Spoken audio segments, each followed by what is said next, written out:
નમસ્કાર, જય માતાજી, જય શ્રી કૃષ્ણ।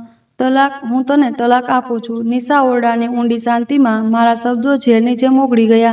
મારી અંદર જામેલો લાવા ફાટી નીકળ્યો હતો અને મારી જીભમાંથી હવે તેજાબ વહેતું હતું। નિશા, જે થોડીક ક્ષણો પહેલા સુધી મારી જિંદગીની સૌથી સુંદર હકીકત હતી, ફર્શ પર નિર્જીવ જેવી બેઠી હતી। તેની આંખોમાંથી આંસુની લડીઓ તેના સુંદર ચહેરાને ભીંજવી રહી હતી। તેણે ના પાડતા માથું હલાવીને મારી તરફ જોયું। તેનો અવાજ તૂટી રહ્યો હતો, ભગવાનના ખાતર, અજય, એવું ન બોલો। મારી વાત તો સાંભળો, તમે ખોટું સમજી રહ્યા છો। હું તાકીને હસ્યો। ખોટું? મેં મારી આંખો વડે તને તેની સાથે જોઈ છે, મારા ઓરડામાં, મારા પલંગ પર, મારા ભાઈ સાથે। આનાથી મોટો કયો પુરાવો જોઈએ? બોલ, હું બૂમ પાડી। તમે જે જોઈ રહ્યા છો તે સાચું નથી, તે રડતા રડતા બોલી। તેની પાછળ એક ખૂબ મોટું સત્ય છુપાયેલું છે, એક એવી પીડા જેના વિશે તમે સપનામાં પણ ન વિચારી શકો। મને ફક્ત સવાલ સુધીનો સમય આપો। હું કસમ ખાઈને કહું છું કે હું મારી નિર્દોષતા અને મારા ચારિત્ર્યની સાક્ષી સાફ કરી દઈશ। અને જો હું એવું ન કરી શકી તો તમે જે સજા આપશો તે મને મંજૂર હશે। તેના વિનંતીમાં એક અજીબ તાકાત હતી। એક ક્ષણ માટે મારો ગુસ્સો થંભી ગયો। મારું નામ અજય છે અને આ મારી વાર્તા એક એવા વળાંક પર કેવી રીતે પહોંચી, આ જાણવા માટે તમારે મારી સાથે ભૂતકાળમાં ચાલવું પડશે। અમે ખૂબ ઊંચા દરજ્જાના સંબંધ ધરાવતા લોકો હતા। પપ્પાના મૃત્યુ પછી ઘરમાં હું, મારી મમ્મી અને મારા મોટા ભાઈ અમન રહેતા હતા। અમે ફક્ત બે ભાઈઓ જ હતા, પરંતુ અમનભાઈ મારાથી 12 વર્ષ મોટા હતા અને છેલ્લા 12 વર્ષથી તેઓ યુરોપમાં કામ કરતા હતા। તેમણે પપ્પાના વ્યવસાયને વિદેશો સુધી ફેલાવીને અમારી સંપત્તિ ખૂબ વધારી દીધી હતી। તેઓ અમારા માટે ફક્ત ભાઈ જ નહોતા, પરંતુ ચાલતું ફરતું બેંક અને એક એવું આશ્રય હતું જે હજારો માઇલ દૂર હોવા છતાં અમને અનુભવાતું હતું। તે સમયે હું યુનિવર્સિટીમાં એન્જિનિયરિંગનો અભ્યાસ કરતો હતો। મારી યુનિવર્સિટી શહેરના બીજા ખૂણે હતી અને રોજનું આવવા જવામાં ખૂબ થાકી જવાતું હતું। મારી મમ્મીની સહેલીનું ઘર યુનિવર્સિટીની નજીક જ હતું। મેં મમ્મી સાથે આ વિશે વાત કરી કે શા માટે નહીં હું થોડા સમય માટે તેમના ઘરે જ રહું। મમ્મી જાણતી હતી કે આ વાતનું સાચું કારણ શું હતું। સાચું કારણ હતું નિશા, મારી મમ્મીની સહેલીની દીકરી। નિશા મારાથી ઉંમરમાં 4 વર્ષ મોટી હતી, પરંતુ ભગવાને તેને ફુરસતથી બનાવી હતી। તે એક ઉત્તમ સાયક્રાટિસ્ટ હતી અને તેની સમજદારી, સુંદરતા અને આત્મવિશ્વાસથી ભરેલું વ્યક્તિત્વ મને તેના દીવાનો બનાવી રહી હતો। ઉંમરમાં ફરક અમારી વચ્ચે ક્યારેય નહોતો આવ્યો। જ્યારે હું યુવાનીની દહેલીજ પર પગ મૂક્યો ત્યારે હું 6 ફૂટનો ઊંચો, હટ્ટોકટ્ટો જવાન બની ગયો હતો અને નિશાની સામે ઊભો રહું તો કોઈ ન કહી શકે કે તે મારાથી મોટી છે। એક દિવસ હિંમત કરીને મેં મમ્મી સાથે આ વિશે વાત કરી। મમ્મી, હું નિશા સાથે લગ્ન કરવા માંગુ છું। મમ્મીએ મને ધ્યાનથી જોયું અને મલકાઈ। હું જાણતી હતી, પણ બેટા, તે તારાથી ઉંમરમાં મોટી છે। આ દુનિયામાં શું કહેશે? દુનિયા ગમે તે કહે મમ્મી, મેં તેમની સાથે જીદ કરી। મને ફક્ત નિશા જોઈએ। તે ભણેલી ગણેલી છે, સમજદાર છે અને સૌથી વધુ તે એક સારી વ્યક્તિ છે। આનાથી સારો સાથી મને બીજે ક્યાંય નહીં મળે। મમ્મીને પણ પોતાની સહેલીની દીકરી ખૂબ વાલી હતી। તેઓ થોડીવાર વિચારતા રહ્યા અને પછી બોલ્યા, જો જોવામાં આવે તો નિયમ પ્રમાણે પહેલા અમનના લગ્ન થવા જોઈએ। તે તારાથી મોટો છે મમ્મી। ભાઈ તો ન જાણે ક્યારે પાછા આવશે। શું ત્યાં સુધી હું રાહ જોતો રહું? તમે તેમની સાથે ફોન પર આ વિશે વાત કરો। મને ભરોસો છે કે તેઓ ના નહીં પાડે। મમ્મીએ તે જ દિવસે અમનભાઈને ફોન કર્યો। ભાઈએ હંમેશની જેમ દરિયાદિલી બતાવી અને હસતા હસતા કહ્યું, મમ્મી, અજયની ખુશીમાં મારી ખુશી છે। તમે હસતા ખેલતા તેના લગ્ન કરી દો। મારી કોઈ ચિંતા ન કરો। હું જ્યારે આવીશ ત્યારે બધું જોઈ લેવાશે। ભાઈની પરવાનગી મળતા જ બધી અડચણો દૂર થઈ ગઈ। ધૂમધામથી મારા અને નિશાના લગ્ન થઈ ગયા। તે દુલ્હન બનીને જ્યારે અમારા ઘરે આવી તો એવું લાગ્યું જાણે સ્વર્ગનો એક નાનો ટુકડો તે સાથે લઈ આવી હોય। તે એક ઉત્તમ અને સમજદાર પત્ની સાબિત થઈ।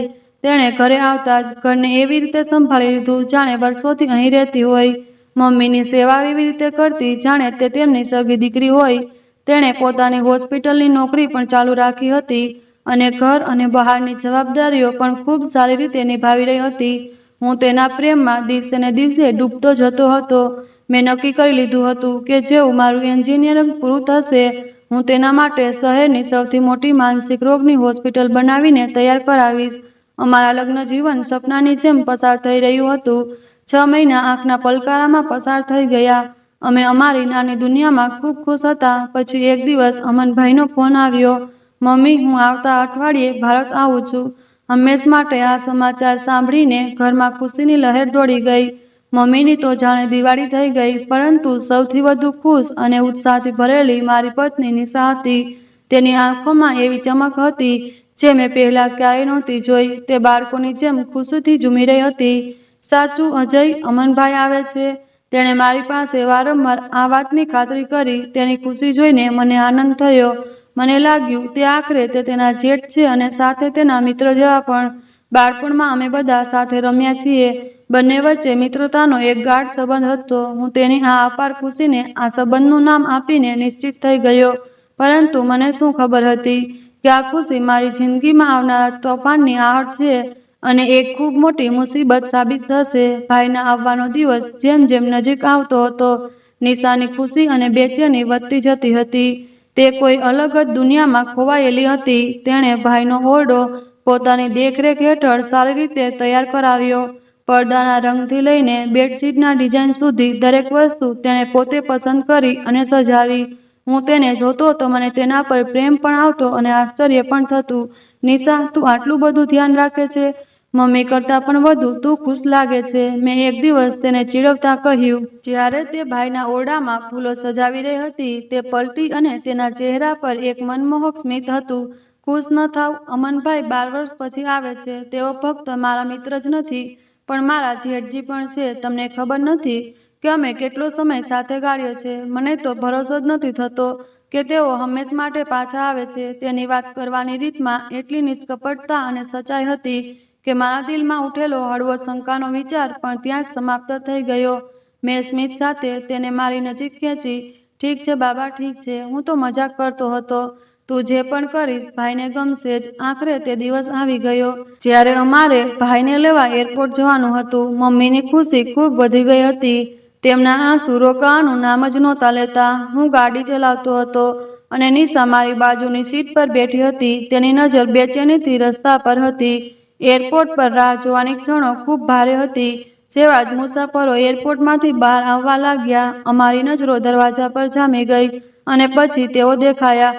ઊંચું કદ, મજબૂત શરીર, ચહેરા પર ભરોસો અને આંખોમાં ભલાઈની ચમક સાથે મારા ભાઈ અમન પહેલા કરતાં પણ વધુ શાનદાર લાગતા હતા. મમ્મી દોડીને તેમની સાથે લપાઈ ગયા. અમે એને બંનેને પણ ભાઈ સાથે ઘણા લાંબા સમય પછી ગળે મળ્યા. પરંતુ જે દ્રશ્યએ મને ચોંકાવી દીધું તે નિશાનો પ્રતિભાવ હતો. તેની આંખોમાં તે સમયે આંસુ હતા. તે ફક્ત ભાઈને જોઈ રહી હતી, જાણે તેને પોતાની આંખો પર વિશ્વાસ જ ન હોય. ભાઈ તેની તરફ વળ્યા અને મલકાયા. કેમ છો નિશા?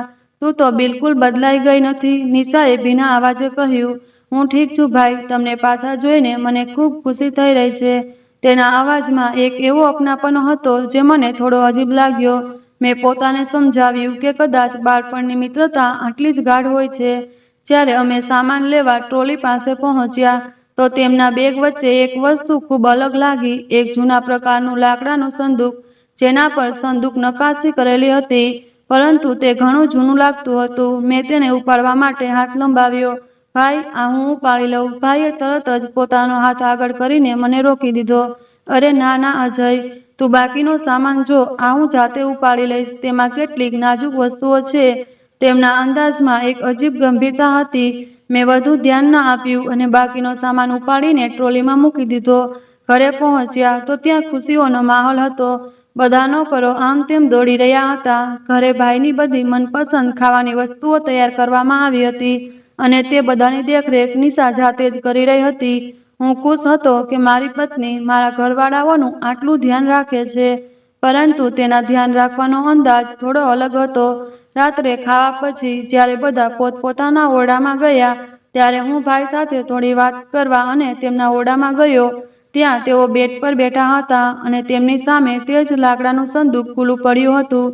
જેવો હું અંદર દાખલ થયો, તેમણે ઝડપથી તેને બંધ કરી દીધું. બધું ઠીક છે ભાઈ? મેં તેમની બાજુમાં બેસતા પૂછ્યું. તેમણે થાકેલા સ્મિત સાથે મારી તરફ જોયું. હા હા, બધું ઠીક છે અજય, હું પણ ઠીક છું. આટલા વર્ષો પછી પાછો આવીને બધું થોડું અજીબ લાગે છે, જાણે હું કોઈ સપનું જોઈ રહ્યો છું. મારી નજર તે સંદૂક પર હતી. આમાં શું છે ભાઈ? એરપોર્ટ પર પણ તમે આને તમારી જાતથી અલગ નહોતા કરતા. એક ક્ષણ માટે તેમના ચહેરા પર તણાવની રેખાઓ ઉભરી આવી, પરંતુ પછી તેમણે પોતાને સંભાળી લીધું. કશું નથી, બસ જૂની યાદો છે, કેટલીક વસ્તુઓ જે મારા માટે ખૂબ ખાસ છે. તેમણે વાત ટાળી દીધી. મેં પણ બધું પૂછવું યોગ્ય ન ગણ્યું. અમે થોડી વાર ઇધર ઉધરની વાતો કરી અને પછી હું મારા ઓરડામાં આવી ગયો. ઓરડામાં આવીને જોયું તો નિશા ત્યાં નહોતી. મને લાગ્યું કે તે વોશરૂમમાં હશે, પરંતુ જ્યારે 10 મિનિટ વીતી ગઈ અને તે ન આવી તો મને થોડું અજીબ લાગ્યું. હું ઓરડામાંથી બહાર નીકળવા જતો હતો ત્યાં તે મને સામેથી આવતી દેખાઈ. તેના હાથમાં પાણીનો ગ્લાસ હતો. ક્યાં હતી તું? મેં તેને પૂછ્યું. તે બોલી, હું ભાઈના ઓરડામાં પાણી રાખવા ગઈ હતી. તેમણે રાત્રે તરસ લાગે તો તેમને ઉઠવું ન પડે. તેણે નિષ્કપટતાથી જવાબ આપ્યો. જવાબ બિલકુલ સાદો અને નિખાલસ હતો, પરંતુ મારા દિલમાં શંકાનું જે બીજ રોપાયું હતું તેને જાણે પહેલી હવા મળી. તે જ સમયે તેને મારી પાસે મારા ઓરડામાં હોવું જોઈએ. તે મારા ભાઈની ચિંતામાં વ્યસ્ત હતી. હું ચૂપચાપ પલંગ પર આવીને સૂઈ ગયો, પરંતુ ઊંઘ મારી આંખોથી દૂર હતી. મારા મનમાં વારંવાર તે જ દ્રશ્યો ફરતા હતા. એરપોર્ટ પર નિશાની આંખોમાં આંસુ, ભાઈનો તે સંદૂકને લઈને અજીબ વર્તાવ, અને હવે નિશાનું રાતના આ સમયે તેમના ઓરડામાં જવું. આ મારા સુખના છીનવાઈ જવાની શરૂઆત હતી. મને ખબર નહોતી કે આવનારા દિવસોમાં આ શંકા કેવી રીતે તોફાનનું રૂપ લઈ લેશે. મેં મારી આખી દુનિયાને ઉજાડી નાખશે. ભાઈ ઘરે આવ્યાને 1 અઠવાડિયું વીતી ગયું હતું. ઘરનું વાતાવરણ દેખાવમાં ખૂબ ખુશાલ લાગતું હતું, પરંતુ મારી અંદર એક અજીબ બેચેની ઊભી થઈ રહી હતી. નિશાનો વર્તાવ દિવસે ને દિવસે બદલાતો જતો હતો. તે હજુ પણ મારું ધ્યાન રાખતી હતી, મારી દરેક જરૂરિયાતનું ધ્યાન રાખતી હતી, પરંતુ મને એ લાગવા લાગ્યું હતું કે તેનું મહત્વ હવે થોડું બદલાઈ ગયું છે. તેની દુનિયાનું કેન્દ્ર હું નહોતો, પરંતુ મારો ભાઈ અમન હતો. આ નાની નાની વાતો હતી જે કદાચ બીજા કોઈના ધ્યાનમાં પણ ન આવે, પરંતુ મારા દિલ પર ખંજરની જેમ લાગતી હતી. સવારે નાસ્તાના ટેબલ પર જ્યારે હું તેને કંઈ કહેતો તો તે ભાઈ સાથે વાત કરવામાં એટલી મશગુલ હતી કે સાંભળતી જ નહોતી. જ્યારે હું તેને ટોકતો તો તે મારી માફી માંગતી. માફ કરજો અજય, મેં સાંભળ્યું નહીં. તમે શું કહેતા હતા? તેની માફીમાં કોઈ ખોટ નહોતી, પરંતુ મારું દિલ કાપી નાખતું હતું. એક સાંજે જ્યારે હું બહારથી થાકીને ઘરે પાછો આવ્યો તો હંમેશની જેમ મારી આંખો નિશાને શોધી રહી હતી. તે ઓરડામાં નહોતી. હું લોન્જ તરફ ગયો તો ત્યાંનું દ્રશ્ય જોઈને મારા પગ ત્યાં જ થંભી ગયા. ભાઈ સોફા પર બેઠા હતા અને નિશા નીચે કાર્પેટ પર બેઠી હતી. તેમની નજીક કોઈ વાત પર ખુલીને મલકાતી હતી. તેના હાસ્યનો અવાજ આખા લોન્જમાં ગુંજી રહ્યો હતો. એક ક્ષણ માટે એવું લાગ્યું જાણે હું કોઈ અજાણ્યો વ્યક્તિ છું જે ભૂલથી કોઈની અંગત ક્ષણોમાં ખલેલ પહોંચાડવામાં આવી ગયો હોય. મમ્મી પણ ત્યાં બેઠા માળા ફેરવતા હતા અને મલકીને બંનેને જોઈ રહ્યા હતા. કદાચ તેમના માટે આ એક સુંદર દ્રશ્ય હશે, પરંતુ મારા માટે આ દ્રશ્ય મારી શંકાને વધુ ગાઢ કરી રહ્યું હતું. હું ચૂપચાપ પાછો ફરીને મારા ઓરડામાં આવી ગયો. થોડી વાર પછી નિશા ઓરડામાં આવી. અરે, તમે ક્યારે આવ્યા? મને તો પણ કહ્યું નહીં. કદાચ તું કોઈ બીજા સાથે હસવામાં એટલી વ્યસ્ત હતી કે મારા આવવાની ખબર જ ન પડી. મારા લહેકામાં તીખાશ છુપાઈ નહોતી. તે એક ક્ષણ માટે થંભી ગઈ. તેણે મારો ચહેરો ધ્યાનથી જોયો. આ તમે શું કહો છો અજય? હું તો ભાઈ સાથે બેઠી હતી. તેઓ યુરોપની કેટલીક રસપ્રદ વાતો સંભળાવતા હતા. ઠીક છે, મેં વાત પૂરી કરતા કહ્યું. હું તેની સાથે વધુ દલીલ નહોતો કરવા માંગતો, કારણ કે મારી પાસે કોઈ નક્કર આરોપ નહોતો. ફક્ત એક અનુભવ હતો, એક ઈર્ષા હતી જે મને અંદરથી ખાઈ રહી હતી. પાણી હવે માથેથી ઉપર નીકળી ગયું હતું. મને એવું લાગતું હતું કે હું મારી પોતાની પત્નીને ગુમાવી રહ્યો છું. તેનું બધું ધ્યાન, તેનો સમય, તેનું હાસ્ય, બધું જ હવે કોઈ બીજા માટે હતું. મેં નક્કી કર્યું કે હું મારી જાતને આ લાગણીમાંથી બહાર કાઢીશ. નિશા, મેં તને કહ્યું કાલે સાંજે આપણે બહાર ડિનર માટે જઈએ. ફક્ત તું અને હું. ઘણા દિવસો થઈ ગયા આપણે સાથે મળી નથી ગાળ્યો. મારી વાત સાંભળીને તેની આંખોમાં ચમક આવી. તે બોલી, આ તો ખૂબ સારો વિચાર છે. આપણે જરૂર જઈશું. તેના ઉત્સાહને જોઈને મારા દિલને થોડો સુકૂન મળ્યું. મને લાગ્યું કે કદાચ હું વધારે પડતું વિચારું છું. બધું ઠીક છે. બીજા દિવસે મેં શહેરના સૌથી મોંઘા રેસ્ટોરન્ટમાં બુકિંગ કરાવી દીધું. હું પોતે પણ વહેલો ઘરે આવી ગયો અને તૈયાર થવા લાગ્યો. મારું દિલ ખૂબ ખુશ હતું, પરંતુ મારી આ ખુશી વ્યર્થ સાબિત થઈ. જ્યારે નિશા ઓરડામાં આવી તો તેનો ચહેરો ઉતરેલો હતો. શું થયું? તબિયત તો ઠીક છે ને? મેં ચિંતા વ્યક્ત કરતા પૂછ્યું. મારી તબિયત ઠીક છે અજય, પણ ભાઈની તબિયત થોડી ખરાબ છે. એટલે ભાઈને શું થયું છે? મેં ગભરાઈને પૂછ્યું. ખબર નહીં, પણ તેઓ કહે છે કે તેમના માથામાં ખૂબ તીવ્ર દુખાવો થઈ રહ્યો છે. મેં તેમને દવા તો આપી દીધી છે, પણ મને લાગે છે કે આપણે આજે ડિનરનો પ્રોગ્રામ રદ કરી દેવો જોઈએ. હું તેમને આ હાલતમાં એકલા છોડીને નથી જઈ શકતી. તેના શબ્દો સાંભળીને મારા મનમાં જાણે ધડાકો થયો. એકલા ક્યાં છોડીને જાય છે? મમ્મી તો ઘરે જ છે, નોકરો પણ છે. આ તો સામાન્ય માથાનો દુખાવો છે, ઠીક થઈ જશે. આપણે ફક્ત 2 કલાક પછી પાછા આવી જઈશું. ના અજય, પ્લીઝ સમજવાનો પ્રયત્ન કરો. તેણે મારી સામે વિનંતી કરી. મારું દિલ ન માન્યું. અમે ફરી ક્યારેક જઈશું. તે દિવસે પહેલીવાર અમારો ઝઘડો થયો. તારું દિલ નથી માનતું કે તું જવા જ નથી માંગતી. જ્યારથી ભાઈ આવ્યા છે, તું મારી હાજરીને ભૂલતી જાય છે. તને તેમના સામાન્ય માથાના દુખાવાની આટલી ચિંતા છે, પણ આપણી સાંજ, આપણી ખુશીની કોઈ પરવા નથી. હું ગુસ્સામાં બોલ્યો, તમે આવી કેવી વાતો કરી શકો? તેની આંખોમાં આંસુ આવી ગયા. તેઓ તમારા મોટા ભાઈ છે અને તેઓ બીમાર છે. તેઓ મારા ભાઈ છે, તારા પતિ નથી. આ શબ્દો મારા મોંમાંથી નીકળી ગયા અને ઓરડામાં એક પીડાભરી શાંતિ છવાઈ ગઈ. નિશાએ દુઃખભરી નજરે મારી તરફ જોયું અને બીના કંઈ કહે ઓરડામાંથી નીકળી ગઈ, કદાચ ભાઈના ઓરડા તરફ. હું ગુસ્સા અને બેચેનીમાં આગમાં બળતો રહ્યો. મને જોરથી અહેસાસ થયો કે તે બંને વચ્ચે કંઈક તો એવું છે જે સામાન્ય નથી. કોઈ એવું રહસ્ય છે જેનાથી મારા છુપાવવામાં આવે છે. અને મારું મગજ વારંવાર તે જૂના નકશીવાળા લાકડાના સંદૂક તરફ ફરતું હતું. મને ખાતરી થવા લાગી હતી કે તે સંદૂકમાં આ બંનેના અજીબ સંબંધ સાથે કોઈને કોઈ જોડાણ જરૂર છે. મેં નક્કી કરી લીધું હતું કે હું આ રહસ્યનો પડદો ઉઠાવીને જ રહીશ. હું હવે વધુ સહન નહીં કરું. મને હવે સત્ય જાણવું જ પડશે. મને જાણવું જ પડશે કે મારી પત્ની અને મારા ભાઈ વચ્ચે શું ચાલી રહ્યું છે. અને મને એ પણ જાણવું પડશે કે તે સંદૂકમાં આખરે એવું શું છે જે મારો ભાઈ પોતાના જીવ કરતાં પણ વધુ નજીક રાખે છે. હું કોઈ પણ કિંમતે તે રહસ્ય સુધી પહોંચીને જ રહીશ. અમારા આ ઝઘડા પછી ઘરમાં એક અજાણી શાંતિ છવાઈ ગઈ હતી. આ તે શાંતિ નહોતી જે સુકૂન આપે, બલકે આ તોફાન પહેલાંની શાંતિ હતી, જેમાં હવા પણ થંભી ગયેલી લાગે. હું અને નિશા એક જ છત નીચે રહેતા હતા, એક જ ઓરડામાં સૂતા હતા, પરંતુ અમારી વચ્ચે હવે માઇલોના અંતર આવી ગયા હતા. અમારી વાતો હવે માત્ર જરૂરિયાત સુધી સીમિત હતી. કંઈ જોઈએ છે? ના. ખાવાનું મૂકવું? મને ભૂખ નથી. મેં જાણી જોઈને તેની સાથે અંતર વધારી દીધું હતું. હું ઈચ્છતો હતો કે તેને પોતાની ભૂલનો અહેસાસ થાય, તે મારી પાસે આવે, મારી સાથે વાત કરે, મને મનાવે.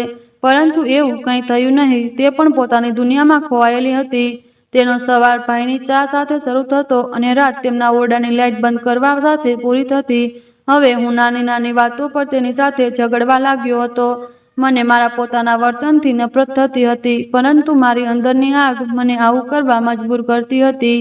એક દિવસ હું ઓરડામાં આવ્યો તો તે ભાઈના કપડાં ઇસ્ત્રી કરીને અલમારીમાં ગોઠવી રહી હતી. અરે વાહ! મેં તાળું માર્યું. મને તો ખબર જ નહોતી કે આપણા ઘરમાં ભાઈ સાહેબ માટે એક પર્સનલ નોકરાણીની વ્યવસ્થા પણ કરી દેવામાં આવી છે. મારી વાત સાંભળીને તેના હાથ હટકી ગયા. તેણે પાછું વળીને મને એવી નજરે જોયું જેમાં ઊંડું દુઃખ હતું. અજય, તમને શું થઈ રહ્યું છે? હું ફક્ત તેમના કપડાં અલમારીમાં ગોઠવી રહી હતી. તેમાં શું ખોટું છે? ખોટું? હું બૂમ પાડ્યો. ખોટું એ છે કે તું ભૂલી ગઈ છે કે તારો એક પતિ પણ છે. તારી દુનિયા, તારો વિચાર, તારી ચિંતા બધું જ ફક્ત તારા જેઠની આસપાસ જ ફરે છે. ક્યારેક મારી પાસે પણ પૂછી લે કે મને કઈ વસ્તુની જરૂર છે. તેની આંખોમાંથી આંસુ વહેવા લાગ્યા. હું તમારું દરેક રીતે ધ્યાન રાખું છું અજય. ખબર નથી તમે આજકાલ આવું કેમ વિચારવા લાગ્યા છો? તે રડતા બોલી. હું જાતે વિચારું છું કે શું કરે છે. હું નિર્દયતાથી બોલ્યો અને ઓરડામાંથી નીકળી ગયો. મમ્મી પણ હવે અમારા આ ઝઘડાઓથી પરેશાન થવા લાગ્યા હતા. તેમણે મારી સાથે વાત કરવાનો પ્રયત્ન કર્યો, પરંતુ મેં તેમને એમ કહીને ટાળી દીધું કે મમ્મી, તમારી નિશા હવે તે નિશા નથી રહી જેની સાથે મેં પ્રેમ કર્યો હતો અને પછી તેને મારી પત્ની બનાવીને ઘરે લાવ્યો હતો. આ દરમિયાન મેં એક બીજું ફેરફાર પણ નોંધવાનું શરૂ કર્યું. મારો ભાઈ અમન, જે હંમેશા ભગવાનમાં ખૂબ વિશ્વાસ રાખતો હતો અને પૂજાપાઠમાં ઘણો રસ લેતો હતો, તે હવે ભગવાનની પૂજા તો દૂર, તેમનો લાવેલો પ્રસાદ પણ ન ખાતો. એક સાંજે મોટા મંદિરમાં યોજનારા હવનમાં મેં તેને સાથે ચાલવા કહ્યું. ભાઈ ચાલો, હવન શરૂ થવાનો છે. તે સમયે તે પોતાના લેપટોપ પર કંઈક કરી રહ્યો હતો. મારી તરફ જોયા વગર બોલ્યો, તું જા અજય, મારું માથું ભારે થઈ રહ્યું છે. હું આરામ કરીશ. આ બહાનું મને ખૂબ ખટક્યું. પછી મમ્મીએ પણ તેને ઘણો સમજાવવાનો પ્રયત્ન કર્યો. અમન બેટા, તે હવનમાં તને ખાસ બોલાવવામાં આવ્યો હતો. ભગવાનને આમ અવગણવામાં ન આવે. ભગવાન આવું નારાજ થઈ જાય છે. પરંતુ આના પર ભાઈએ જે જવાબ આપ્યો તે સાંભળીને અમે બંને સ્તબ્ધ થઈ ગયા. કઈ નારાજગી મમ્મી? આ બધું સાંભળેલું અને કહેલું છે. તમે ક્યારેય કંઈ જોયું છે? આ બધાનો કોઈ પુરાવો છે? તેમનો અંદાજ એટલો ઠંડો હતો કે મમ્મીનું દિલ દુભાઈ ગયું. આ શું વાતો કરે છે બેટા? યુરોપ જઈને તું બિલકુલ બદલાઈ ગયો છે. આ તું નથી બોલતો, આ તારી દોલતનો ઘમંડ બોલે છે. મમ્મી રડતા રડતા ત્યાંથી ઉઠી ગયા. હું પરેશાન હતો કે આ બધું શું થઈ રહ્યું છે. મારું હસતું ખેલતું ઘર નરક બનતું જતું હતું. મારી પત્ની મારાથી દૂર થતી જતી હતી અને મારો ભાઈ ભગવાન અને ભલાઈથી દૂર થતો જતો હતો. અને પછી એક દિવસ તે થયું જેનો મને ડર હતો. રાતના લગભગ 1 વાગ્યાનો સમય હશે જ્યારે મારી આંખ ખુલી તો બેડ પર નિશા નહોતી. આ જોઈને મારું દિલ ધડાકાથી રહી ગયું. મેં વિચાર્યું કે તે કદાચ વોશરૂમ ગઈ હશે, પરંતુ જ્યારે 10 મિનિટ વીતી ગઈ અને તે પાછી ન આવી તો મારી શંકા ખાતરીમાં બદલાઈ ગઈ. હું ધીમે પગલે બેડમાંથી ઉઠ્યો. ઓરડાનો દરવાજો હળવેકથી ખોલીને હું બહાર ગયો અને લોન્જની ઝાંખી રોશનીમાં મને એક આકૃતિ દેખાઈ જે ભાઈના ઓરડા તરફ જઈ રહી હતી. તે નિશા હતી. તેણે ધીમેથી ભાઈના ઓરડાનો દરવાજો ખોલ્યો અને અંદર દાખલ થઈને દરવાજો બંધ કરી દીધો. મારા આખા શરીરમાં જાણે આગ લાગી ગઈ.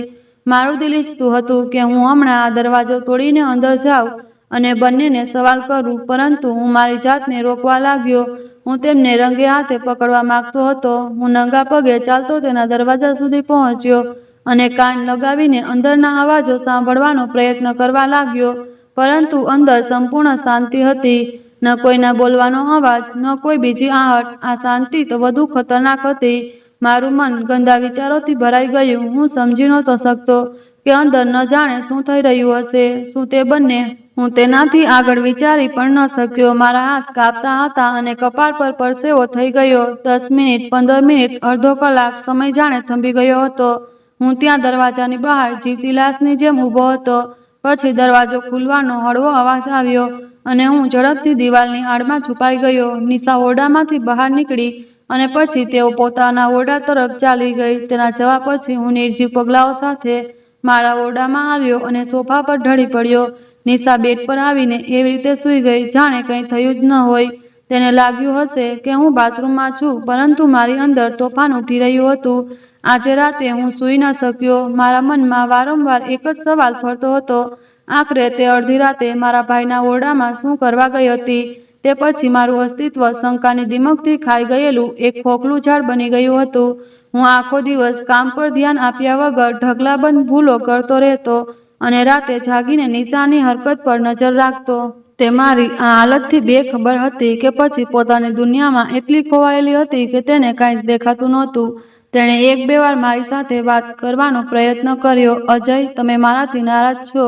એક સાંજે તે મારી બાજુમાં બેસતા પૂછ્યું. જો ડિનરવાળી રાતના કારણે નારાજ હો તો હું માફી માંગુ છું. મેં તેની તરફ જોયા વગર ઠંડા અંદાજમાં જવાબ આપ્યો. મારે હવે કોઈ વાત નથી કરવી. આખરે વાત છે શું? તેના અવાજ સાંભળીને મેં કહ્યું, અજય, તમે મારી સાથે આવા અજાણ્યા જેમ કેમ વર્તન કરો છો? મારાથી કોઈ ભૂલ થઈ હોય તો કહો. મેં તાણા મારતા કહ્યું, તને ખરેખર લાગે છે કે તારાથી કોઈ ભૂલ નથી થઈ? જા અને મારા ભાઈની સેવા કર. કદાચ આ જ કામ માટે તું આ ઘરમાં આવી હતી. આ શબ્દો ઝેરભર્યા તીર હતા જે સીધા તેના દિલમાં વાગ્યા. તેણે કોઈ જવાબ ન આપ્યો, ફક્ત શાંતિથી ઊભી થઈ અને ઓરડામાંથી ચાલી ગઈ. તે એક ક્ષણ માટે મને થોડો પસ્તાવો થયો, પરંતુ પછી રાતનું દ્રશ્ય યાદ આવતાં જ મારું દિલ ફરી પથ્થરનું બની ગયું. હવે મારો એક જ હેતુ હતો, પુરાવાની શોધ. મને પૂરો ભરોસો હતો કે પુરાવાનું કેન્દ્ર તે જ લાકડાનું સંદૂક છે. હું તકની રાહ જોતો હતો કે ક્યારે મને ભાઈનો ઓરડો ખાલી મળે અને હું તેની ઝીણવટભરી તપાસ કરી શકું. આખરે મને તે તક મળી જ ગઈ. એક બપોરે ભાઈ કોઈ બિઝનેસના સંબંધે બહાર ગયા હતા અને નિશા હોસ્પિટલ ગઈ હતી. મમ્મી તે સમયે પોતાના ઓરડામાં આરામ કરી રહ્યા હતા. ઘરમાં લગભગ શાંતિ ફેલાયેલી હતી અને મેં આને એક શ્રેષ્ઠ તક તરીકે જોઈ. મારું દિલ જોરજોરથી ધડકી રહ્યું હતું, જાણે હું ચોરી કરવા જઈ રહ્યો હોય. હું ધીમે પગલે ભાઈના ઓરડામાં દાખલ થયો. ઓરડો બિલકુલ સાફ સુથરો હતો. દરેક વસ્તુ પોતાની જગ્યાએ હતી. મારી સીધી નજર બેસવાના ટેબલ પર પડી જ્યાં તે સંદૂક રાખેલું હતું. હું તેની પાસે ગયો. તેના પર બનેલી ડિઝાઇન ખૂબ જૂની અને જટિલ લાગતી હતી. મેં તેને ખોલવાનો પ્રયત્ન કર્યો, પરંતુ તેના પર એક નાનું, જૂના જમાનાનું તાળું લાગેલું હતું. મેં તેને હલાવ્યું, ખેંચ્યું, પરંતુ તે તસથી મસ ન થયું. હું નિરાશ થઈને તેને જોઈ રહ્યો હતો ત્યાં મારી નજર સંદૂકની નીચે દબાયેલા કાગળના એક ટુકડા પર પડી. મેં ખૂબ સાવધાનીથી સંદૂકને તોડ્યું, સરકાવ્યું અને તે કાગળ બહાર કાઢ્યો. તે એક ફાર્મસીની રસીદ હતી જેની સાથે ડૉક્ટરનું લખેલું પ્રિસ્ક્રિપ્શન પણ હતું. મેં કાપતા હાથે તે પ્રિસ્ક્રિપ્શન ખોલી જોયું. તેમાં દર્દીનું નામ લખેલું હતું અને નીચે જે દવાઓના નામ હતા તે કોઈ સામાન્ય દુખાવા કે સામાન્ય બીમારીની દવાઓ નહોતી. તે માનસિક દબાણ, બેચેની અને માનસિક પરેશાનીથી દૂર કરવા તેમની શારીરિક તાકાત વધારવાની દવાઓ હતી. મારું મગજ એકદમ શૂન્ય થઈ ગયું. ભાઈ, અને આવી દવાઓ? શું તેઓ કોઈ માનસિક બીમારીનો શિકાર છે? એક ક્ષણ માટે મારા દિલમાં તેમના માટે હમદર્દી ઊભી થઈ, પરંતુ તરત જ એક શૈતાની વિચાર મારા મનમાં આવ્યો. નિશા એક ઉત્તમ સાયકાટ્રિસ્ટ છે. શું તે ભાઈની આવી કોઈ બીમારીનો ફાયદો ઉઠાવી રહી છે? શું તે તેને પોતાની જાળમાં ફસાવી રહી છે કે પછી આ બધું એક નાટક છે જે તે બંને મળીને મારી અને મમ્મીની સામે રમી રહ્યા છે? આ પ્રિસ્ક્રિપ્શન મારી શંકાને ઓછી કરવાને બદલે વધુ વધારી ગયું. આ એક પુરાવો હતો કે કંઈક ખૂબ મોટું થઈ રહ્યું છે. મેં ઝડપથી તે પરચી પાછી ત્યાં મૂકી દીધી અને ઓરડામાંથી બહાર નીકળી આવ્યો. હવે મારી શંકા એક જૂનૂન બની ગઈ હતી. મેં નક્કી કરી લીધું કે આજે રાતે હું દરેક હાલતમાં સત્ય જાણી લઈશ. રાતે હું વહેલો બેડ પર સૂઈ ગયો અને આંખો બંધ કરીને સૂવાનો ઢોંગ કરવા લાગ્યો. મારું આખું શરીર તણાવના કારણે અકળાઈ ગયું હતું. સમય પસાર થતો ગયો. 10 વાગ્યા, 11 વાગ્યા, 12 અને પછી ઠીક રાતના 1 વાગ્યે બેડ પર હળવી હલચલ થઈ. નિશા બેડમાંથી ઊભી થઈ. તેણે થોડી ક્ષણો ઊભી રહીને મારી તરફ જોયું, કદાચ ખાતરી કરતી હતી કે હું સૂઈ ગયો છું કે નહીં. પછી તે હંમેશની જેમ ધીમે પગલે ઓરડામાંથી નીકળી ગઈ. આજે હું તૈયાર હતો. જેવી તે ઓરડામાંથી નીકળી, મેં વીજળીની ઝડપ બતાવી. તે દરવાજામાંથી ડોકિયું કર્યું તો તે સીધી ભાઈના ઓરડા તરફ જઈ રહી હતી. આજે મને તેના પગલાંમાં એક અજીબ ઉતાવળ લાગી, જાણે કોઈએ તેને બોલાવી હોય કે તે કોઈ જરૂરી કામે જઈ રહી હોય. જેવી તે ભાઈના ઓરડામાં દાખલ થઈ, મારી અંદરનું બધું સબર જવાબ આપી ગયું. મેં વિચાર્યું કે હવે બસ, બહુ થયું. આજે નિર્ણય થઈને જ રહેશે. આજે કાં તો મારી શંકા જીતશે, નહીં તો તેની વફાદારી. હું નંગા પગે શિકારીની જેમ શાંતિથી ચાલતો ભાઈના ઓરડાના દરવાજા સુધી પહોંચ્યો. અંદરથી નિશાનો ખૂબ ધીમો ફૂસફૂસાવાનો અવાજ આવતો હતો. તે કંઈક કહી રહી હતી, જાણે કોઈને દિલાસો આપતી હોય. આ સાંભળતા જ મારા શરીરમાં આગ લાગી ગઈ. મારું લોહી ઉકળવા લાગ્યું. મારા કાનમાં મારા દિલની ધડકનોનો અવાજ સંભળાવા લાગ્યો. મારી અંદરનું બધું સબર તૂટી ગયું હતું. મેં પૂરા જોશથી દરવાજાને ધક્કો માર્યો અને અંદર દાખલ થયો. ઓરડાની ઝાંખી રોશનીમાં જે દ્રશ્ય મેં જોયું તે મારી આત્માને છલની કરવા માટે પૂરતું હતું. મારી પત્ની નિશા મારા ભાઈના બેડ પર તેની બિલકુલ નજીક બેઠી હતી. તેનો હાથ મારા ભાઈના હાથ પર હતો અને તે નીચું ઝૂકીને ધીમેથી તેના કાનમાં કંઈક કહેવાનો પ્રયત્ન કરી રહી હતી. મારા ધક્કાના અવાજથી બંનેએ ચોંકીને દરવાજા તરફ જોયું. તેની આંખોમાં ડર અને આશ્ચર્યનો મિશ્ર ભાવ હતો. અજય, અજય, તમે? નિશાની જીભ લથડવા લાગી. તે તરત જ ભાઈથી દૂર થઈને ઊભી થઈ ગઈ. પરંતુ મેં બધું જોઈ લીધું હતું. મારી શંકાના પાયાને આજે એક મજબૂત ઇમારત મળી ગઈ હતી. મારી અંદરનો એકઠો થયેલો ગુસ્સો પૂરા જોશથી ફાટી નીકળ્યો. હા, હું છું તમારો પતિ, જેને તમે બંને મળીને મૂર્ખ બનાવી રહ્યા છો. હું જોરથી બૂમ પાડી. મારો અવાજ ગુસ્સા અને તૂટેલા વિશ્વાસના કારણે પૂરી રીતે કાપતો હતો. હું આગળ વધ્યો અને નિશાને બાજુથી જોરથી પકડી લીધી. અહીં શું ચાલતું હતું? બોલો. તમે બંને મારી પીઠ પાછળ શું ગોળ ખેલી રહ્યા હતા? અજય, ભગવાનના ખાતર, તમે ખોટું સમજો છો. મારી વાત તો સાંભળો. નિશાની આંખોમાં આંસુ આવી ગયા. ખોટું? હું પાગલની જેમ ગરજ્યો. મેં મારી આંખોથી જોયું છે. તમે બંને આ બંધ ઓરડામાં અડધી રાતે. હવે બીજું શું જોવું બાકી છે?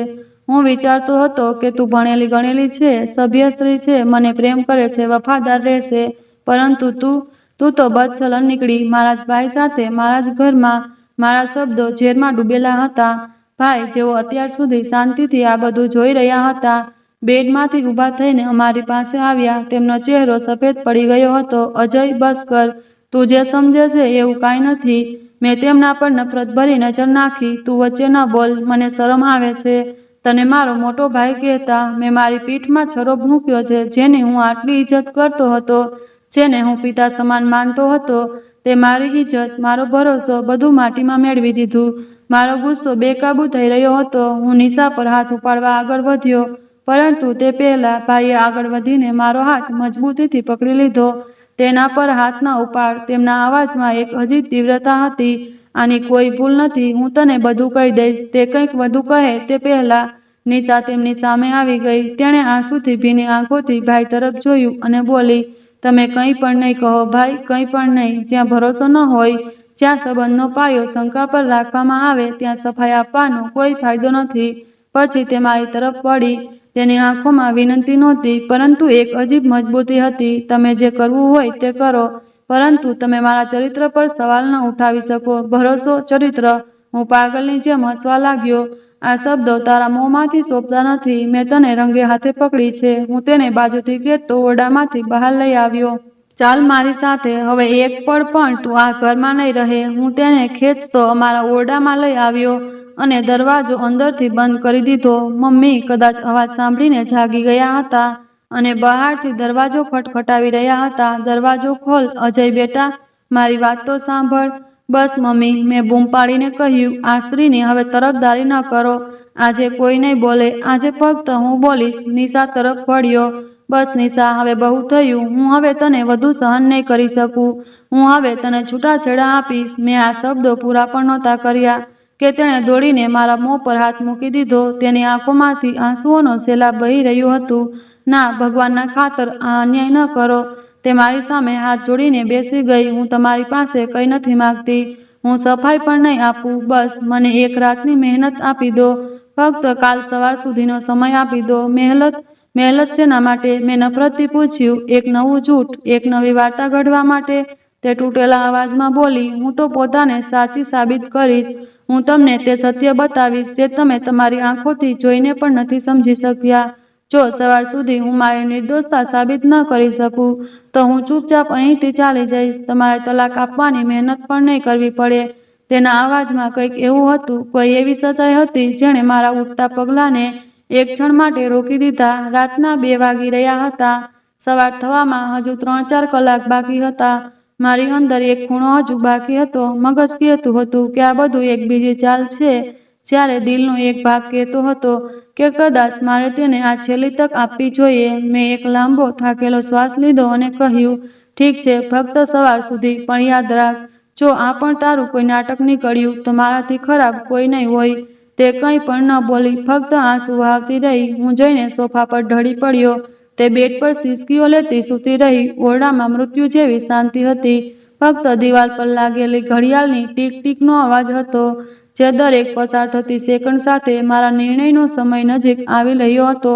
મારી આંખોમાં ઊંઘ નહોતી, બલકે કયામતની રાહ હતી. હું દરેક ટીક ટીક કરતી સોયને મારા દિલ પર ચાલતી ધારની જેમ અનુભવતો હતો. પછી શાંતિને ચીરતો એક અવાજ ગૂંજ્યો. આ મોટા મંદિરની ઘંટીઓનો અવાજ હતો. ઘંટીઓનો અવાજ સાંભળતા જ નિશા બેડમાંથી ઉઠી. તેણે પોતાના આંસુ લૂછ્યા. તેનો ચહેરો રડી રડીને સૂજી ગયો હતો, પરંતુ તેની આંખોમાં હવે એક અજીબ સુકૂન અને ઈરાદો હતો. તે મારી પાસે આવીને બોલો, ઉઠો, સમય થઈ ગયો છે. હું ઉઠીને બેઠો. મારું દિલ ધડક ધડ કરી રહ્યું હતું. મેં ઠંડા લહેકામાં કહ્યું, ક્યાં જવું છે? સત્ય જોવા માટે. તેણે જવાબ આપ્યો, તમે મને બદચલન સમજતા હતા ને? ચાલો, હું તમને મારા ચરિત્રવાન હોવાનો પુરાવો આપીશ. તે આગળ વધી અને તેણે મારો હાથ પકડ્યો. તેના સ્પર્શમાં હજુ પણ તે અપનાપનો હતો જે પહેલાં હતો, પરંતુ મેં એક ઝાટકે મારો હાથ છોડાવી લીધો. મારાથી દૂર રહે. તેના ચહેરા પર એક ક્ષણ માટે પીડાની લહેર આવી, પરંતુ તેણે પોતાને સંભાળી લીધું. ઠીક છે, મારી પાછળ આવો. તે ઓરડામાંથી બહાર નીકળી અને હું કોઈ ગુનેગારની જેમ તેની પાછળ ચાલવા લાગ્યો.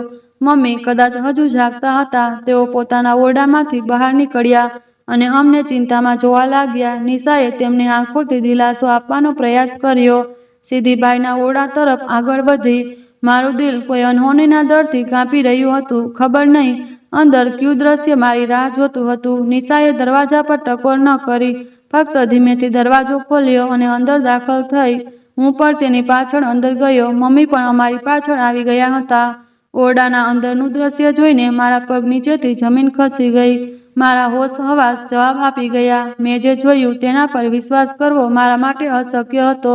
મારો ભાઈ અમન, મારો હટ્ટોકટ્ટો જવાન ભાઈ, ઓરડામાં લાગેલી મોટી ડ્રેસિંગ ટેબલની સામે બેઠો હતો.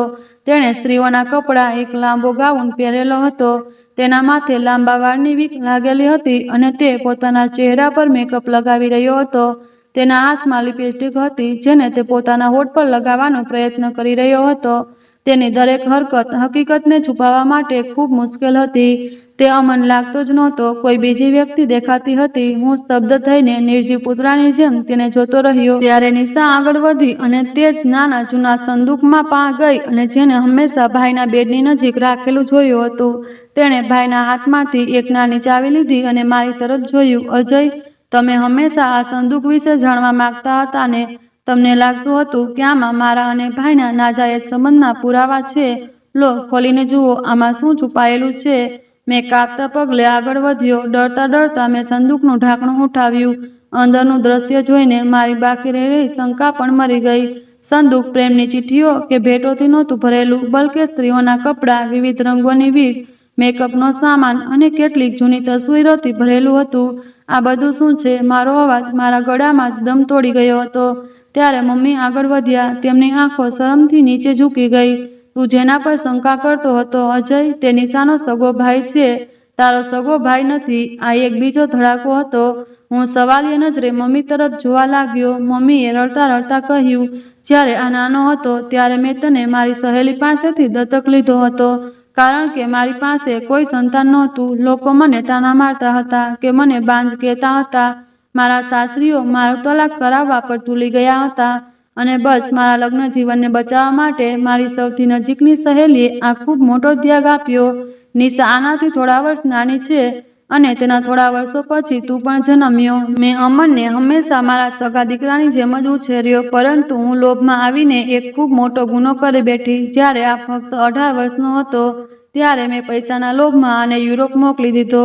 આટલી નાની ઉંમરે આ ત્યાં દિવસ રાત મહેનત કરીને, માનસિક દબાણ સહન કરીને કામ કરતો રહ્યો. તેણે દિવસ રાત એક કરીને પૈસા કમાયા, પરંતુ એકલતા અને જવાબદારીના બોજે આને અંદરથી તોડી નાખ્યો. હવે નિશાએ બોલવાનું શરૂ કર્યું.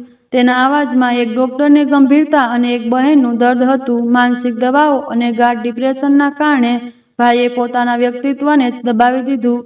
તેમણે આ મુશ્કેલીથી બચવા માટે પોતાની અંદર એક સ્ત્રીનું રૂપ બનાવી લીધું. આ કપડાં પહેરીને, આ મેકઅપ કરીને તેમને પોતાની હકીકતથી બચવાની તક મળતી હતી. આ તેમનું ડિપ્રેશન ઓછું કરતું હતું. આ એક ખૂબ ગંભીર માનસિક બીમારી છે અજય. તે રડતા રડતા પોતાના ભાઈની પાસે જઈને બેસી ગઈ. હું રાતે અહીં એટલે આવતી હતી કારણ કે આ તે સમય હોય છે જ્યારે તેમનું માનસિક તણાવ હદથી વધુ પોતાની ચરમસીમા પર પહોંચી જાય છે. તેઓ ઘણીવાર પોતાને નુકસાન પહોંચાડવાનો પ્રયત્ન કરતા હતા. જે પ્રિસ્ક્રિપ્શન તમે એક રાતે જોયું હતું તે તેમની જ દવાઓ હતું. હું એક બહેન અને ડોક્ટર તરીકે તેમની સારવાર કરી રહી હતી. મેં તેમને આ નરકમાંથી બહાર કાઢવાનું વચન આપ્યું હતું. બધું આઈનાની જેમ સ્પષ્ટ થઈ ગયું હતું. મારી આંખો સામે અંધારું છવાઈ ગયું.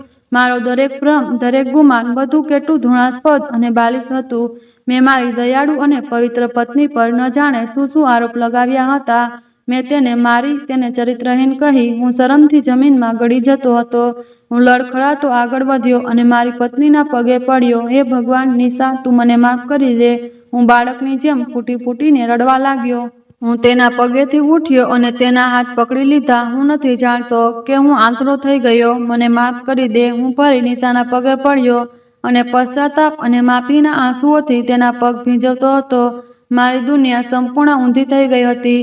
જે સ્ત્રીને હું ગયા ઘણા દિવસોથી મારા મનમાં દગાબાજ અને ચરિત્રહીન સ્ત્રી તરીકે જોતો હતો, તે તો દેવી નીકળી. એક એવી બહેન જે પોતાના ભાઈને એક ભયંકર બીમારીમાંથી બહાર કાઢવા માટે ચૂપચાપ બલિદાન આપી રહી હતી, અને એક એવી પત્ની જે મારા બધા ખરાબ વર્તનને ફક્ત એટલા માટે સહન કરતી હતી. એક નાજુક રહસ્ય પરથી પડદો ન ઉઠે. મારા શબ્દો, મારા તાણા, મારી શંકા, બધું એક એક કરીને મારી આત્મા પર કોરડાની જેમ વરસી રહ્યું હતું. મને માફ કરી દે નિશા, પ્લીઝ, મને માફ કરી દે. હું તૂટેલા અવાજમાં બસ આટલું જ બોલતો રહ્યો. નિશાએ નીચું ઝૂકીને મને ખભાઓથી પકડીને ઉઠાડવાનો પ્રયત્ન કર્યો. તેની આંખોમાં મારા માટે ગુસ્સો કે નફરત નહોતી, બલકે ઊંડી હમદર્દી અને દુઃખ હતું. ઉઠો અજય, તમે પણ શું કરતા? તમે જે જોયું તેના પર શંકા કરવી તો વ્યાજબી હતી. ભૂલ તમારી નથી, હાલાતની છે. તેના આ શબ્દોએ મને વધુ શર્મિંદા કરી દીધો. આ હાલતમાં પણ તે મને જ દિલાસો આપી રહી હતી. હું ઊભો થયો અને તેના બંને હાથ પકડી લીધા. નિશા, ભૂલ ફક્ત તમારી જ હતી. મેં તારા પર ભરોસો ન કર્યો. એક પતિનું સૌથી પહેલું ફરજ તેની પત્ની પર ભરોસો કરવાનું હોય છે. અને હું તેમાં નિષ્ફળ ગયો. મેં તારા પ્રેમ, તારી વફાદારી બધું જ શંકાના ત્રાજવામાં તોલી દીધું. હું આ ગુનાનું પ્રાયશ્ચિત કેવી રીતે કરીશ? મમ્મી પણ રડતા રડતા અમારી પાસે આવ્યા. સૌથી મોટી ગુનેગાર તો હું જ છું. મેં મારા દીકરાનું જીવન પૈસા માટે દાવ પર લગાવી દીધું. જો મેં આને આટલી નાની ઉંમરે વિદેશ ન મોકલ્યો હોત તો આજે આ હાલત ન હોત. ઓરડામાં દુઃખ, પશ્ચાતાપ અને શાંતિનો વાસ થઈ ગયો હતો. અમે ત્રણેય અમારી જગ્યાએ ગુનેગાર હતા. હું મારી શંકાનો, મમ્મી તેમના લોભના, અને અમનભાઈ તો હાલતની નિર્દયતાનો શિકાર બની ગયા હતા. મારી નજર ભાઈ પર પડી, જેઓ હજુ પણ તે જ હાલતમાં માથું નમાવીને બેઠા હતા. તેમનું આખું અસ્તિત્વ શરમથી કાંપી રહ્યું હતું. રાજ ખુલી જવાનો ડર અને બેજતી તેમના ચહેરા પર સ્પષ્ટ દેખાતી હતી. પહેલી વાર મેં તેમને ગુસ્સા કે શંકાથી નહીં, પરંતુ હમદર્દી અને પ્રેમથી જોયું. તેઓ મારા ભાઈ હતા, સગા નહીં, ઠીક છે, પરંતુ તેમણે પોતાની કમાણીથી મને એક શ્રેષ્ઠ જીવન આપ્યું હતું. મેં તેમના માટે શું કર્યું હતું? કંઈ નહીં. હું ધીમે ચાલીને તેમની પાસે ગયો. તેઓ મને જોઈને વધુ સંકોચાઈ ગયા. હું તેમની સામે ઘૂંટણે બેસી ગયો. તેઓ મારો સામનો ન કરી શક્યા. ભાઈ, મારો અવાજ ભરાઈ ગયો. મને માફ કરી દો. હું કંઈ જ નહોતો જાણતો. મેં તમને ખૂબ ખોટું સમજ્યા, તમારી સાથે ખૂબ ખરાબ વર્તન કર્યું. તેમણે કોઈ જવાબ ન આપ્યો. બસ તેમની આંખોમાંથી બે મોટા મોટા આંસુ ટપકીને તેમના ગાલ પર વહી ગયા. મેં હિંમત કરીને તેમનો હાથ મારા હાથમાં લીધો. તેમનો હાથ બરફની જેમ ઠંડો અને નિર્જીવ હતો. તેમણે નિશા તરફ જોયું. નિશા, હું આ ગુનાનું પ્રાયશ્ચિત કરવા માંગુ છું. હું ભાઈની સારવારમાં તારો દરેક રીતે સાથ આપીશ. આપણે મળીને તેમને આ મુશ્કેલીમાંથી બહાર કાઢીશું. હું વચન આપું છું. નિશાની આંખોમાં એક હળવી ચમક ઉભરી. શું તમે ખરેખર આવું કરશો? આ મારી ફરજ છે, મેં મજબૂતીથી કહ્યું. આ મારો સગો ભાઈ નથી, પરંતુ તેમણે હંમેશા મને સગા ભાઈ કરતાં વધુ પ્રેમ આપ્યો. આજે જો તેને મારી જરૂર છે તો હું પાછળ નહીં હટું. આપણે મળીને તેમને ફરીથી તે જૂનો આત્મવિશ્વાસથી ભરેલો અમન બનાવીશું. આ અમારા સફરનું પહેલું પગલું હતું, પશ્ચાતાપ અને માફીનું. સવારે જ્યારે સૂરજ ઉગ્યો ત્યારે અમારા ઘર પર છવાયેલા નફરત અને શંકાના વાદળો છટકી ગયા હતા, પરંતુ હવામાં હજુ પણ પશ્ચાતાપની ભીનાશ બાકી હતી. અમે બધા જાણતા હતા કે આગળનો રસ્તો ખૂબ લાંબો અને મુશ્કેલ છે. એક વ્યક્તિની ખોવાયેલી વ્યક્તિત્વને પાછી લાવવી કોઈ સરળ કામ નથી, પરંતુ આજે અમે બધા એકસાથે હતા, એકબીજાનો સહારો બનીને. નિશાએ આગળ વધીને ભાઈના ખભા પર હાથ મૂક્યો. ભાઈ, હવે તમે એકલા નથી, અમે બધા તમારી સાથે છીએ. ભાઈએ પહેલીવાર નજર ઉઠાવીને અમારા બધા તરફ જોયું. તેમની આંખોમાં આશાની એક ખૂબ ધીમી કિરણ હતી. કદાચ વર્ષો પછી તેમને અહેસાસ થયો હતો કે તેઓ ફક્ત પૈસા કમાવાનું મશીન નથી, બલ્કે એક માનવી પણ છે જેનો પરિવાર તેમને પ્રેમ કરે છે. આ એક નવી સવારની શરૂઆત હતી, એક મુશ્કેલ સફરની શરૂઆત. તે સવાર પછી અમારા ઘરનું માહોલ સંપૂર્ણ બદલાઈ ગયું. જ્યાં પહેલાં તણાવ, શાંતિ અને ઝઘડાઓનો રાજ હતો, ત્યાં હવે એકબીજા માટેની ફિકર, સુકૂન અને એક શાંતિએ પોતાની જગ્યા લઈ લીધી હતી. અમારો સૌથી મોટો અને એકમાત્ર હેતુ હવે અમનભાઈ સંપૂર્ણ રીતે સાજા થઈ જાય. આ સફર સરળ નહોતો, તેમાં ઉતાર ચઢાવ પણ આવ્યા, પરંતુ અમે હિંમત ન હારી. નિશાએ નિયમિત રીતે ભાઈના સાજા થવા માટે એક યોજના તૈયાર કરી. તે હવે ફક્ત તેમની બહેન નહોતી, બલ્કે તેમની ડૉક્ટર પણ હતી. તેણે સાયકોલોજીનો અભ્યાસ કરેલો હતો. તેની સારવારનો સૌથી પહેલો અને મુશ્કેલ ભાગ હતો તેમનો ભરોસો જાળવી રાખવો અને તેમને અહેસાસ કરાવવો કે આવી હાલત કોઈ પાપ કે શરમની વાત નથી, બલ્કે આ એક બીમારી છે જેની સારવાર શક્ય છે. હું ઘણીવાર તેમના થેરેપી સેશન દરમિયાન દરવાજા બહાર ઊભો રહીને તેમની વાતો સાંભળતો. નિશાના અવાજમાં એટલી નરમાઈ, એટલો સબર અને એટલો પ્રેમ હતો કે હું જોતો જ રહી જતો. ભાઈ, તમને યાદ છે બાળપણમાં જ્યારે તમે ઝાડ પરથી નીચે પડી ગયા હતા અને તમારા હાથ પર ઈજા થઈ હતી? એક દિવસ નિશા તેમને પૂછી રહી હતી. ભાઈએ ધીમેથી માથું હલાવ્યું. તો શું તે તમારી ભૂલ હતી? શું તેના માટે તમારે શરમાવવું જોઈએ? નહીં ને? અમે ડૉક્ટર પાસે ગયા, પટ્ટી બંધાવી અને થોડા દિવસોમાં તે ઘા રૂઝાઈ ગયો. નિશાએ સમજાવ્યું, આ જે તમારા અંદરનો ઘા છે તે પણ બિલકુલ એવો જ છે. આ તમારી કોઈ ભૂલ નથી. આ હાલાતે આપેલો ઘા છે. બસ આ દેખાતો નથી. આપણે મળીને આના પર પણ મલમ લગાવીશું અને આ પણ ઠીક થઈ જશે. નિશાએ તેમને તેમના ભૂતકાળમાં લઈ જઈને યુરોપ વિશે વાતો કરવાનું શરૂ કર્યું. શરૂઆતમાં ભાઈએ કંઈ પણ કહેવાનો ઇનકાર કર્યો, પરંતુ પછી તેમણે ધીમે ધીમે પોતાના દિલનું બોજ ઉતારવાનું શરૂ કર્યું. ત્યાં મારો કોઈ મિત્ર નહોતો. એક દિવસ ભાઈએ તૂટેલા અવાજમાં કહ્યું, હું દિવસમાં 18 કલાક કામ કરતો હતો. રાતે જ્યારે હું નાના ફ્લેટમાં પાછો આવતો તો ચારે બાજુ દિવાલો મને કાપવા દોડતી. હું ફક્ત એક મશીન બની ગયો હતો જેનું કામ ફક્ત પૈસા કમાવવું અને ઘરે મોકલવાનું હતું. અમન તો ક્યાંક ખોવાઈ ગયો હતો. તેની જગ્યાએ બસ એક સાયો રહી ગયો હતો જે રોજ બસ એક જ કામ કરતો હતો. પછી એક દિવસ મેં એક દુકાનની બારીમાં એક સ્ત્રીનો ડ્રેસ જોયો. ન જાણે શા માટે મને તે ખરીદવાની ઈચ્છા થઈ. મેં તે ખરીદ્યો અને મારા ફ્લેટમાં આવીને તે પહેર્યો. તે પહેરીને મને એવું લાગ્યું જાણે હું અમન નથી, કોઈ બીજું જ છું. કોઈ એવું જેના પર કોઈ જવાબદારી નથી, કોઈ બોજ નથી. બસ ત્યાંથી જ આ સિલસિલો શરૂ થયો. આ મારી હકીકતથી દૂર જવાનો એક રસ્તો હતો. આ સાંભળીને મારું દિલ કપાઈ ગયું. હું તો ફક્ત તેમના મોકલેલા પૈસાથી એશ કરતો રહ્યો, પરંતુ તે પૈસા પાછળ છુપાયેલી કુરબાની અને દર્દનો ક્યારેય અહેસાસ ન કર્યો. મેં પણ મારા હિસ્સાનું કામ શરૂ કર્યું. મેં ભાઈ સાથે વધુમાં વધુ સમય ગાળવાનું શરૂ કર્યું. હું તેમને બળજબરીથી મારી સાથે બહાર બગીચામાં ચાલવા લઈ જતો. અમે કલાકો સુધી બેસીને જૂની વાતો કરતા, બાળપણની યાદો તાજી કરતા. હું તેમની પાસે વ્યવસાય વિશે નાની મોટી સલાહ લેતો જેથી તેમને અહેસાસ થાય કે તેઓ આજે પણ કેટલા કાબેલ અને જરૂરી છે. મેં તેમના માટે એક શ્રેષ્ઠ વિડીયો ગેમ ખરીદી અને રાતે અમે બંને મળીને તે રમતા. મારો હેતુ ફક્ત એક જ હતો, તેમને તેમની જૂની આત્મવિશ્વાસથી ભરેલી એક શ્રેષ્ઠ વ્યક્તિત્વ સાથે ફરીથી જોડાવું. કોઈ દબાણ વિના. આ દરમિયાન હું અને નિશા પણ એકબીજાની વધુ નજીક આવ્યા. અમારો સંબંધ પહેલા કરતાં ઘણો વધુ મજબૂત અને ગાઢ થઈ ગયો હતો. અમે હવે ફક્ત પતિ પત્ની નહોતા, બલ્કે એક ટીમ હતા. મને તારા પર ગર્વ છે નિશા, મેં એક રાતે તેને કહ્યું. તું જે રીતે અમનભાઈને સંભાળી રહી છે તે બીજું કોઈ ન કરી શકે. તે મુસ્કુરાઈ અને બોલી, મને ગર્વ છે કે તમે આટલી ઝડપથી તમારી ભૂલ સ્વીકારીને આ સફરમાં મારી સાથે ઊભા છો. તમારા વિના હું એકલી આ બધું ન કરી શકી હોત. અમારી સતત કોશિશોનું પરિણામ આખરે દેખાવા લાગ્યું. એક દિવસ મેં ભાઈને કહ્યું, આજે ફરીથી મંદિરમાં એક મોટી પૂજાનું આયોજન થઈ રહ્યું છે, તમે મારી સાથે ચાલશો? મેં હા ખૂબ ડરતા ડરતા પૂછ્યું હતું. મને લાગ્યું હતું કે તેઓ ના પાડશે કે ગુસ્સે થઈ જશે. તેઓ થોડીવાર ચૂપ રહ્યા, પછી ધીમેથી બોલ્યા, ઠીક છે, ચાલીએ. તે દિવસે ઘણા મહિનાઓ પછી તેઓ મારી સાથે મંદિર ગયા. તેમણે તે સમયે ધોતી કુર્તો પહેરેલો હતો. તેઓ લોકોની નજરો ચોરી રહ્યા હતા. તેમના પગલામાં હજુ પણ ખચકાટ હતો, પરંતુ આ એક ખૂબ મોટી સફળતા હતી.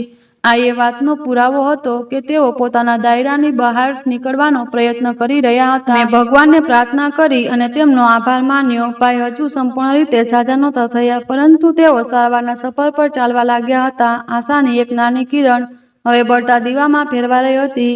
તે જ સાંજે મેં મારા લેપટોપ પર શહેરના સૌથી શ્રેષ્ઠ માનસિક રોગના હોસ્પિટલની ડિઝાઇન શોધી કાઢી. તેના પર કામ શરૂ કર્યું. મેં મારી પત્ની સાથે જે વચન આપ્યું હતું તે પૂરું કરવાનો સમય આવી ગયો હતો. આજે આ બધાને લગભગ 1.5 વર્ષ વીતી ગયું છે. આજનો દિવસ અમારા પરિવાર માટે યાદગાર દિવસ હતો. શહેરના સૌથી મોંઘા વિસ્તારમાં નિશાના નામે એક કેન્દ્રનું ઉદ્ઘાટન થઈ રહ્યું હતું. આ તે હોસ્પિટલ હતી જેનું સપનું મેં અને નિશાએ બંનેએ મળીને જોયું હતું, અને આજે તે સપનું એક સુંદર સત્ય બનીને અમારી સામે ઊભું હતું.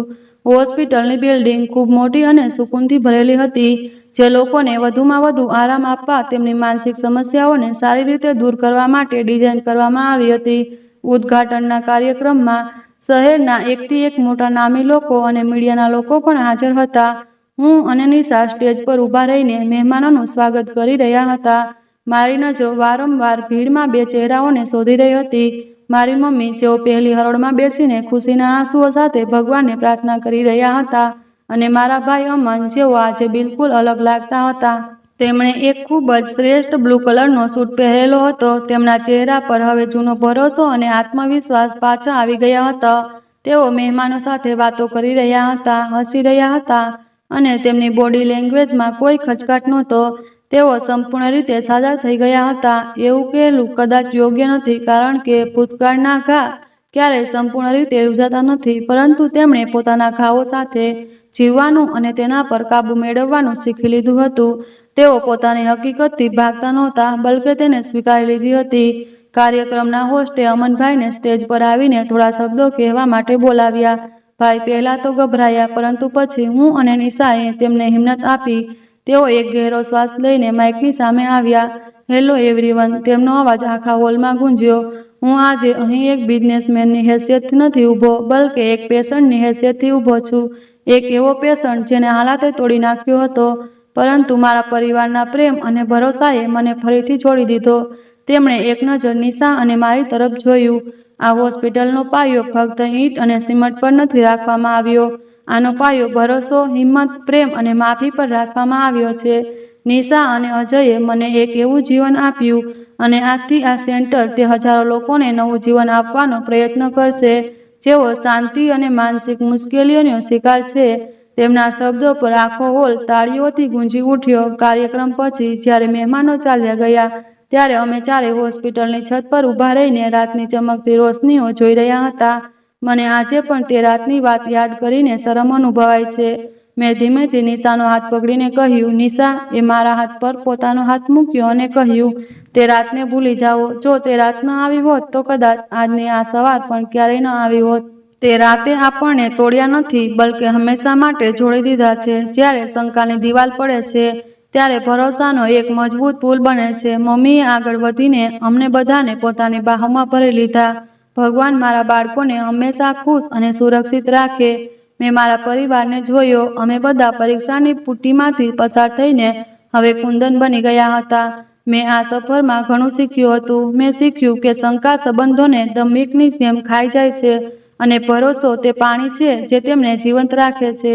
મેં શીખ્યું કે માનસિક બીમારી કોઈ ગાળ નથી, બલકે એક હકીકત છે.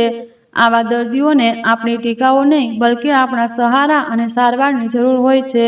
મેં નિશા તરફ જોયું, જે અમનભાઈ સાથે ઊભી હસી રહી હતી. તેણે એક સ્ત્રી તરીકે પોતાની સમજદારી, સબર અને પ્રેમથી એક વિખરાયેલા પરિવારને જોડી દીધો હતો.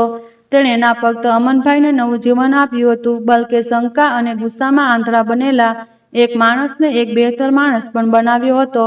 મારી પત્ની ફક્ત ડોક્ટર નહોતી, તે એક મસીહા હતી અને હું મારા જીવન પર તેનો આભારી રહીશ. આ સંપૂર્ણ કહાની કાલ્પનિક છે.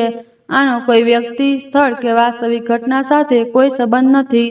આનો ઉદ્દેશ્ય ફક્ત મનોરંજન, શિક્ષણ અને સસ્પેન્સ આધારિત કહાની પ્રસ્તુત કરવાનો છે. તો મિત્રો, તમને આ કહાની કેવી લાગી? મને કમેન્ટ સેક્શનમાં જરૂર જણાવજો. મારી ચેનલ સબસ્ક્રાઈબ કરો, વિડીયોને લાઈક કરો અને વિડીયોને હાઈપ પણ આપો. આવી અનેક રોમાંચક કહાનીઓ સાંભળવા માટે મારી ચેનલ સાથે જોડાયેલા રહો. આભાર.